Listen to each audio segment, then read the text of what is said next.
Éric Ciotti serait-il le Donald Trump français ? Depuis la victoire du célèbre businessman à la présidentielle 2024 aux États-Unis, Éric Ciotti surfe sur la vague au point d'être le premier à le féliciter avant même l'annonce officielle de sa victoire.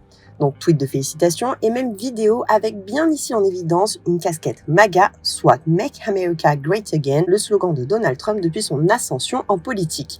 Le soir même de la réélection du mania américain, le politique français était sur le plateau de TPMP pour vanter les mérites de Donald Trump. Vendredi 8 novembre, il a réitéré sur le plateau de l'Interview à la Une dans nos locaux de Nice Matin. J'ai été un des rares à dire avant l'élection que je préférais son élection, mais en termes de politique, moi je préfère les messages qu'il a lancés, le combat contre le wokisme, le combat contre l'immigration de masse, le combat pour le pouvoir d'achat et la paix. En tout cas, moi j'ai salué cette victoire parce que c'était aussi une victoire contre le politiquement correct, compris dans notre pays. Lui et son équipe n'hésitent pas d'ailleurs à courtiser des proches du président réélu puisqu'on retrouve des mentions sur X à Elon Musk.